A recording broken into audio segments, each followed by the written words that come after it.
Eh ben écoute, pas de souci. Alors Ludo, toi aussi tu as un pseudonyme Arcana. Ouais, alors Arcana, c'est le nom de ma chaîne Voilà. et de mon blog. Donc Arcana qui veut dire vulgairement le secret en latin. Les mystères du monde, donc les mystères aussi bien archéologiques, historiques, les intrigues sur la mythologie et sur différents sujets historiques de toute époque. Voilà, parce que Global. tu traites, alors tu as traité beaucoup justement des sujets sur les grands mythes historiques, parce que il y a les mythes perses, les mythes scandinaves, les mythes celtes, on voit que voilà, il y a des spécificités propres à chacun, mais qu'il y a quand même des liens, des points communs. Alors, en fait, c'est la matière. Toutes les civilisations, toutes les grandes civilisations du monde ont leur mythologie. Les Scandinaves, les Vikings ont leur mythologie, les Grecs, les Égyptiens, les Amérindiens, etc. Et on trouve des connexions entre toutes ces mythologies. Alors, par exemple, pour l'Amérique du Sud, les Amérindiens, Mayas, Aztèques, Olmèques, Toltèques, les Incas, on va trouver des références claires. Exemple, le dieu Kukulkan. Le Kukulkan, chez les Mayas, a son équivalent chez les Aztèques au nom de Quetzalcoatl, si j'arrive à le prononcer correctement, c'est très difficile. Et Viracocha chez les Incas. On retrouve quasiment le même mythe, la même histoire. Un homme grand, blond, qui a marché au-dessus des flots et qui est venu civiliser ses peuples. D'après une théorie de Thor Heyerdahl, je ne sais pas si tu connais, Oui, Thor. C'est un auteur un peu controversé, donc archéologue notamment, qui a beaucoup travaillé sur l'île de Pâques notamment. Et pour ses mythes amérindiens, il a considéré que Viracocha, ou peu importe comment on l'appelle, a traversé le continent du nord au sud et a civilisé peuple au fur et à mesure, ce qui explique les relations ou les corrélations entre ces différentes cultures. Et après, il est parti. D'accord. Le dieu, dans les mythes. Et c'est pour ça qu'on trouve, alors parce que les civilisations, en plus, elles sont territorialement bien géolocalisées. Il y a l'Amérique centrale, ce qu'on appelle la Mésoamérique, donc, et puis après, sur la bordure sud-américaine, plutôt la façade ouest, on va dire. Mais il n'y a pas d'équivalent, par exemple, en Amérique du Nord, non? Alors en Amérique du Nord, c'est plus complexe parce que déjà on a détruit la culture. Quand on va dire les colons anglais, espagnols, français et autres ont colonisé le territoire, on a tué tout le monde globalement. Donc de ce fait, on n'a pas posé de questions et il n'y a plus grand monde pour en parler. Néanmoins, on trouve, alors pas forcément dans leur mythe premier, mais on va trouver le symbolisme animal, végétal, les totems, l'astrologie également chez les Amérindiens du Nord. On va trouver des mythes, des équivalents avec les Sibériens, en Sibérie par exemple, ou même dans le chamanisme européen d'une certaine façon, ou japonais, etc. Justement, ce chamanisme européen, toutes ces mythologies, elles disparaissent quand à peu près en Europe? C'est l'arrivée du christianisme Alors, c'est même plus compliqué que ça. En fait, aujourd'hui, on pourrait dire que toutes les grandes civilisations du monde sont monothéismes.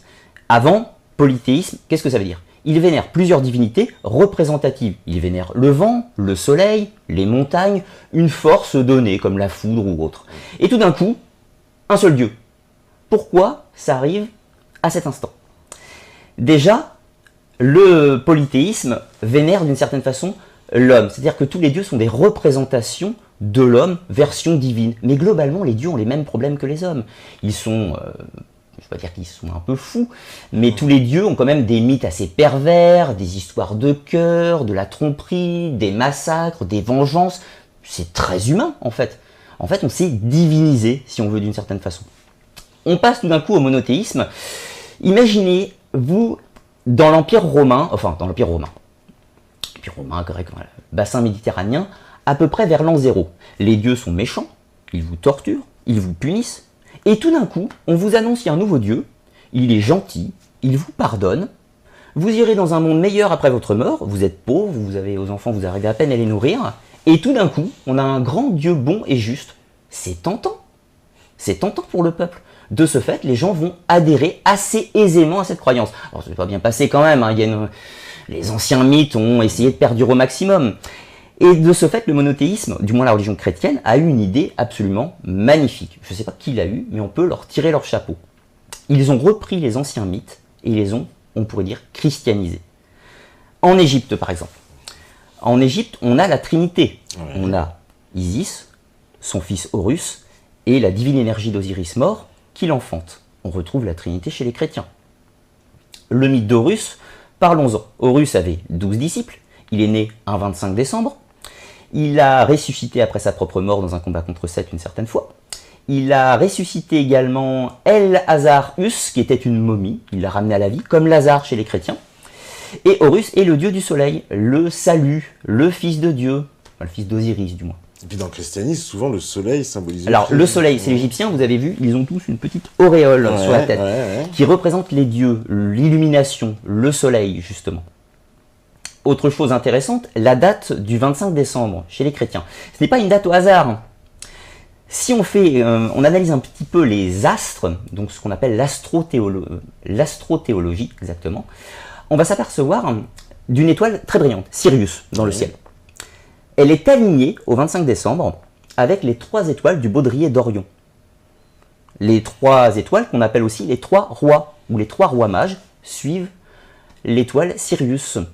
Si on prend le coucher le 24 décembre au soir, ces 3 étoiles, vous irez sur un petit logiciel d'astronomie pour regarder, les 3 étoiles montrent Sirius et indiquent le lever du soleil au lendemain matin. Le soleil est né, les 3 rois mages ont suivi sa venue. Si on reprend aussi une chose intéressante, Jésus le Christ est ressuscité 3 jours après sa propre mort. Or, le 22 décembre environ, c'est-à-dire à peu près 3 jours avant sa naissance, le matin, avant le lever du soleil, on va voir la croix du sud qui va se mettre à l'endroit où le lendemain, le soleil va se coucher. Et pendant 3 jours, le soleil est crucifié sur la croix du sud. Après, on passe le solstice d'hiver, le soleil va se décaler d'1 degré, et ça y est, il est né, le soleil est revenu à la vie, les jours vont pouvoir se rallonger.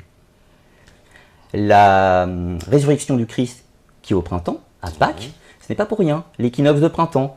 Ça y est, le soleil a vaincu les ténèbres, les jours sont plus longs que les nuits. Et c'est ni plus ni moins que des mythes païens. Donc on a transcrit donc ces mythes païens dans le christianisme, on reprend un peu les... On reprend tout. On reprend tout. Parce que même les saints, quelque part, il y a un lien aussi. Mais il y a une chose importante, ça je tiens vraiment à le préciser. Ouais. Ce n'est pas une attaque surtout à la religion chrétienne. On ne parle pas de foi. La foi chrétienne, elle est tout à fait respectable. Chacun a ses propres pensées. Là, on parle du mythe. Ça n'enlève rien à la valeur de la croyance. On parle, le mythe du Christ, sans vouloir choquer les gens, est ni plus ni moins calqué sur Horus, ou sur d'autres encore. On retrouve quasiment les mêmes mythes chez Krishna en Inde, Attis en Grèce, alors Grèce côté turc, macédoine un petit peu, qui est pareil, né d'une divine conception, qui avait 12 disciples, né un 25 décembre. On trouve Dionysos, qui répond à quasiment tous les critères également. Il n'y a pas aussi des critères dans l'épopée de Gilgamesh aussi? L'épopée de Gilgamesh. Alors là, on passe au déluge. Donc le déluge biblique. Le déluge biblique, l'arche de Noé, la colère de Dieu, les hommes sont devenus mauvais, Sodome et Gomorrhe, etc. Ce mythe est une transposition littérale du déluge sumérien, qu'on retrouve dans l'épopée de Gilgamesh. C'est le même texte. Ni plus ni moins. Ce qui est logique, ça ne veut pas dire que la Bible est fausse. La culture juive, on va dire, est venue de l'ancien pays de Sumer. Oui, parce qu'en plus, les Juifs ont été déportés à Babylone par Nabucodonosor. Oui, alors il y a eu plusieurs déplacements de population, enfin, plus de brassage de population. La population hébraïque a bougé, parce qu'on ne parle pas de Juifs encore à cette époque, la population hébraïque s'est déplacée en Mésopotamie de nombreuses fois, jusqu'à l'Égypte, puis sont retournés plusieurs fois. Il est normal qu'ils ont emmené leurs croyances et leur culture. De toute façon, le mythe du déluge sumérien faisait partie de leur tradition. Ils l'ont retransposé. Abraham lui-même vient de Sumer, de toute façon. C'est un Sumérien, de toute façon, c'est un Sumérien. Là, on est prêtre bien sumérien, avant Babylone. Ouais. Ah bah tout à fait, ouais. Tout à fait. On retrouve dans l'épopée de Gilgamesh ce fameux déluge, mais ce déluge qu'on retrouve partout sur Terre également. Ouais. Le déluge, on va le retrouver toujours en Amérique du Sud. Déluge par le feu et par les flots. On retrouve également chez les Celtes, les Tuatha de Danann d'Irlande, le mythique peuple des dieux, est venu de 4 îles mythiques du Nord, car leur monde a été ravagé. Ils sont venus suite à un déluge et ont civilisé l'Irlande et par adéquation la Bretagne. On retrouve le mythe du déluge en Inde avec Manu. Manu n'a rien à voir avec le chanteur. Donc Manu qui est un équivalent un petit peu de Moïse. C'est-à-dire qu'il est un civilisateur de son peuple. C'est lui qui édite les tables de la loi, le grand dogme de sa civilisation. Et pareil, le mythe du déluge en Inde. Ce qui est intéressant d'ailleurs, c'est qu'on retrouve beaucoup de constructions anciennes qui sont sous l'eau. Oui, sous l'eau. Sous l'eau, environ 40 mètres de profondeur. Oui. Donc, qui les a construits et quand? Oui, comme Yonaguni. Yonaguni dans la mer du Japon, alors, on estime à 12 000 ans, mais c'est pareil, on ne l'a pas daté en soi. C'est juste qu'il y a 12 000 ans, ce site aurait pu être hors de l'eau. Donc, enfin, moi je ne sais pas, mais je ne construis pas de bâtiment sous l'eau personnellement. Alors, un pont peut-être, mais pas un temple du moins. Ou alors, ils avaient des scaphandres. Donc on peut imaginer donc, que cette catastrophe, elle a pu être mondiale. Parce qu'en fait, faire le lien, voilà, qu'il y a en Amérique du Sud, en Asie, en Europe, partout des gens qui décrivent le même fait. Justement, ce qui est intéressant, c'est que ce déluge qu'on retrouve partout sur Terre, ça veut dire que soit les gens ont eu un traumatisme commun, ils ont raconté les événements que leurs ancêtres leur ont cités, un tremblement de terre, des tsunamis ou tout un tas d'autres choses, mais on le retrouve partout. Donc ces gens, soit se sont côtoyés, soit racontent des mêmes événements qu'ils ont vus. Si on ne prend que le déluge, on peut supposer qu'ils ont vécu le même traumatisme. En revanche, si on prend les liens entre les religions, on peut suggérer qu'il y a peut-être une histoire commune derrière. Exemple, on retrouve le mythe des géants. Ça, on a beaucoup parlé. Le mythe des géants. Donc, le mythe des géants. D'où vient-il? On retrouve dans la Bible toujours notre Goliath, par exemple, donc terrassé par David, qui est un géant. Après, est-ce que c'était un grand homme ou un géant, c'est difficile à dire. Mais on retrouve en tout cas le mythe dans la Bible. On parle des Néphilim, notamment. Les Néphilim, qui sont des demi-dieux, si on peut dire, entre les fils des dieux et les filles des hommes. Mais on retrouve les géants, en fait, dans toutes les autres religions, sous des noms différents. Alors, attention, je ne veux pas dire forcément de gens de grande taille par géant. Je veux dire un peuple ancien, assimilable à des dieux. Dans la mythologie nordique, les dieux, les As, combattent les géants. Chez les Grecs, les Olympiens combattent les titans, mais aussi les géants.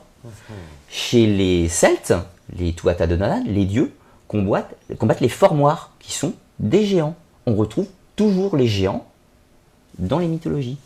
Chez les Sumériens, on va parler des Anunnaki, qui sont plus proches, pour moi, encore une fois ça n'engage que moi, des Néphilim. On est entre les dieux et les hommes, pour être exact. Mais on retrouve toujours ce mythe. Ça voudrait dire quoi? Des espèces d'hommes hybrides un peu? Alors, moi je ne vais pas m'avancer dans l'histoire des hommes hybrides. Disons que l'humanité telle qu'on la connaît aujourd'hui a peut-être été légèrement différente. Mais ce qui ne veut pas dire différente au sens ADN ou physique. Ça veut dire peut-être une ancienne civilisation, une ancienne culture. C'est comme si on différenciait par exemple les Italiens des Français. Les Italiens sont plus bruns que les Français en moyenne, donc de ce fait, on n'est pas tout à fait pareil. Peut-être qu'une civilisation avant était légèrement différente, utilisait plus son cerveau, etc. Quand on voit les théories de Jacques Grimaud, par exemple, qui nous parle dans la révélation des pyramides d'une ancienne civilisation bâtisseuse, on trouve les écrits de Graham Hancock et bien d'autres encore, cette civilisation, on peut l'assimiler à plusieurs choix, soit aux extraterrestres, bon, pourquoi pas, on peut l'assimiler aux Atlantes, c'est le mot qu'on emploie chez les Grecs, on peut l'assimiler au continent perdu de Mu, qu'on va retrouver dans toutes les légendes d'Amérique du Sud. Mais de toute façon, tout le monde en parle, c'est pareil. Peut-être les géants, pourquoi pas? Et en plus, c'est ça que c'est quand même ce lien extraordinaire, c'est de voir, voilà, en Amérique du Sud, on nous décrit des phénomènes. On passe aussi, il y a les Dogons en Afrique, c'est ça, qui parle de l'étoile Sirius. Les Dogons en Afrique, alors... Parce que tu as parlé de Sirius tout à l'heure. L'étoile Sirius est très importante dans quasiment tous les mythes. Chez les Dogons du Mali, ils connaissaient l'existence de Sirius B, bon, et apparemment de Sirius C, c'est-à-dire qu'ils théorisent une troisième étoile. Bon, alors je ne suis pas pro en astronomie, mais je ne crois pas qu'on l'ait découverte, cette troisième étoile. En tout cas, eux en parlent. Chez les Sumériens, on trouve sur des tablettes cunéiformes la présence de 10 planètes dans le système solaire. D'où le mythe de Nibiru, la fameuse dixième planète. Alors, ce qui est intéressant, c'est que, bon, est-ce que les Sumériens les voyaient, ces planètes? Probablement pas. Ils n'avaient pas de télescope, pas de longue vue ou de jumelles. Les jumelles, on ne peut pas voir Pluton, Uranus et Neptune. Pourtant, ils en parlent. Alors, comment l'expliquer, quoi? Ils avaient une forme d'avancement, parce qu'il y en a beaucoup qui parlent de ça, de dire qu'il y avait une civilisation qui nous a précédés, qui aurait eu un état d'avancement technologique comparable au nôtre, en fait. Alors, moi, je pense que toutes ces civilisations antiques, sumériennes, égyptiennes et bien d'autres, n'ont pas côtoyé directement ces civilisations. Ils ont hérité un peu de leur savoir. Imaginez un grand cataclysme qui détruit à peu près tout le monde. Certaines personnes vont survivre, mais avec un peu de connaissances. Si ça nous arrive demain, moi je ne suis pas physicien, je ne suis pas capable de reproduire une machine pour produire de l'électricité. Je serais capable de reproduire quelques petites choses, mais pas grand-chose. Certaines personnes vont survivre et vont peut-être civiliser ces peuples et apporter leur culture et leur connaissance, et surtout leur mémoire. Et c'est là que ça devient intéressant. À quel moment l'histoire devient une légende et à quel moment la légende devient un mythe? Prenez un week-end entre amis. À la plage, 4 jours entre amis. Super week-end. Le lendemain, on raconte l'histoire. 3 semaines plus tard, notre histoire, elle a évolué un petit peu. On va augmenter certains éléments, rendre la chose plus vivante, plus captivante. 10 ans plus tard, c'est devenu un mythe. On a tout changé. Il y a des gens qui n'étaient pas là, d'autres gens qui étaient là. On a transformé. Mais tout mythe a une base réelle. Peut-être petite, légère, mais une base. Donc tous les mythes, voilà, parce que ces mythes-là, donc justement, ces mythes européens en plus, tiens, prendre l'exemple par exemple des Scandinaves, parce que les Scandinaves, ils ont quand même un fait particulier dans leur histoire, ils ont été écartés, on va dire, du christianisme et de la grande colonisation chrétienne du reste de l'Europe. Ce sont les derniers peuples christianisés d'Europe, un peu, c'est ça? Oui, leur cristallisation intervient en 800 à 1000, c'est pas homogène. D'accord. Donc quand même après les autres, beaucoup plus tardif. Donc ils ont gardé un peu quand même le lien avec ça, un peu plus que nous, on va dire. On retrouve c'est très difficile d'avoir des sources pour les peuples nordiques. On retrouve l'Edda poétique et le travail de Snorri Sturluson qui est très intéressant, qui parle de tous les mythes scandinaves de façon en poésie, si on veut, comme des contes un petit peu. On retrouve un petit peu l'équivalent en Bretagne, d'une certaine façon. Les Scandinaves ont mélangé le christianisme et leur propre culture, mais de là, pour moi, il n'y a pas grande différence non plus avec les Celtes. C'est du même ordre, c'est-à-dire que les Celtes n'ont pas pu continuer à avoir leurs croyances, alors ils les ont camouflées. Et les Scandinaves, pour moi, ont fait la même chose. Tous les contes pour enfants, les contes de Grimm, c'est des mythes celtiques. Absolument tous. La sorcière avec la verrue sur le nez, la sorcière, c'est comme, pour dire, la fée Morgane. La gentille prêtresse devient, avec le christianisme, la méchante sorcière. Mais ce n'est qu'une transformation. Le mythe du loup-garou chez les modernes qu'on trouve dans les contes, le méchant loup dans la forêt. Le méchant loup dans la forêt, oui bien sûr, c'est un loup, si on veut. Mais c'est une transformation des cultures populaires de l'époque, des superstitions. Oui. Donc alors, il y a eu cette transposition, ça a permis donc, de faire passer, on va dire, la chrétienté. Mais la chrétienté, c'est toujours pareil. Elle s'est nourrie. Comme si elle va sur une nouvelle terre, elle se nourrit, elle ne cherche pas à la conquérir par la violence, bon ça s'est fait aussi, elle sert à leur montrer, j'ai une phrase que j'ai beaucoup aimée de Justin Martyr, vers l'an 100 après Jésus-Christ, qui leur a dit, quand on vous dit que Jésus est le fils de Dieu, n'y voyez pas autre chose que, comme Persée, le fils de Jupiter. C'est la même chose. N'y voyez pas la différence avec le fils d'Osiris. On emploie la même chose, on a changé les noms. On arrive en Égypte, on leur dit, mais Jésus c'est Horus, c'est pareil, mais maintenant vous l'appelez Jésus. Mais alors, est-ce qu'on peut dire que, pour bien comprendre, est-ce qu'on peut dire qu'il y a quoi? Il y a une espèce de mythe original qui s'est comme ça un peu propagé? Parce que les mythes se ressemblent, par exemple, entre la Perse et l'Égypte, on va dire, vas-y, géographiquement, ils sont pas trop loin, ça se comprend. Oui. Mais après, quand on arrive entre des Scandinaves et des Perses et puis l'Amérique du Sud, là, ça commence à faire de la distance quand même.